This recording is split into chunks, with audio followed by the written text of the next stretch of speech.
संतोष देशमुख हत्या प्रकरणात वाल्मिक कराड आणि त्याची गँग सध्या तुरुंगाची हवा खातीये। गेल्या काही दिवसांमध्ये वाल्मिक कराडला जेलमध्ये व्हीव्हीआयपी ट्रीटमेंट मिळत असल्याच्या बातम्या देखील समोर आलेल्या होत्या आणि त्यातच आता वाल्मिक कराड आणि त्याच्या एका साथीदाराला जेलमध्ये मारहाण झाल्याचा दावा करण्यात आला। त्यामुळे वाल्मिक कराडला जेलमध्ये चोप देणारे नेमके कोण असा सवाल आता विचारला जातोय। पाहूयात या सगळ्या संदर्भातला हा स्पेशल रिपोर्ट।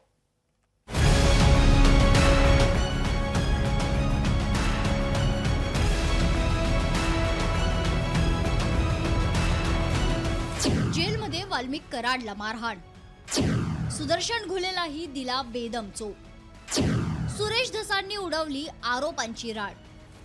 बीडच्या मस्साजोगचे सरपंच यांच्या हत्येप्रकरणी वाल्मिक कराड आणि त्याची टोळी सध्या तुरुंगाची हवा खाते।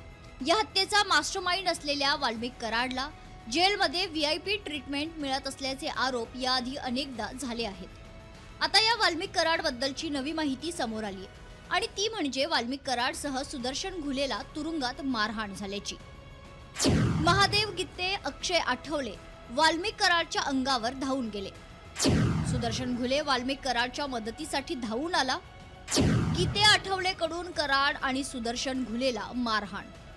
आता या प्रकरणावर भाजपचे आमदार सुरेश धस यांनी आरोपांची राळ उठवली आहे। वाल्मिक कराडला झालेल्या मारहाणीबद्दल ते बोलले आहेतच, पण वाल्मिक कराडसह त्याच्या गँगला व्हीआयपी ट्रीटमेंट मिळत असल्याचाही हल्लाबोल त्यांनी केलाय। मारामारी फार मोठी झालेली नाही, थापडथोपडीची झाली, नंतर काहीतरी कर्मचारी वगैरे गेले आणि पण धावाधावी मात्र सगळ्यांचीच एकामेकावरती झालती आणि थापडथोपड सुद्धा दोन्ही गटाची त्या ठिकाणी झालेली आहे।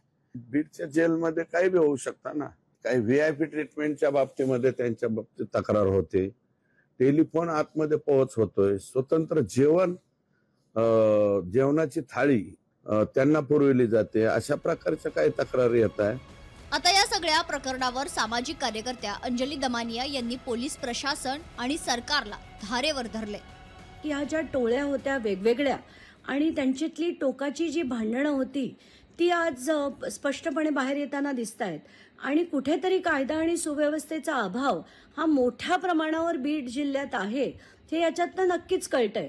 तर आताच्या घटनेला यांच्यावर सक्तीने कारवाई झाली पाहिजे, यापुढे अशा घटना घडू नये याची काळजी देखील सरकारने घेतली पाहिजे।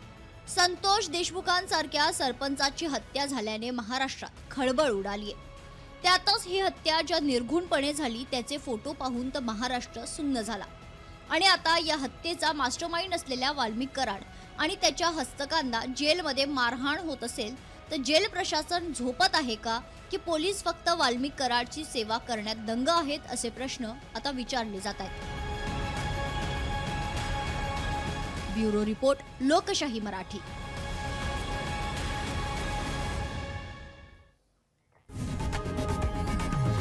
लोकशाही मराठी ऐका, पहा, जागरूक रहा।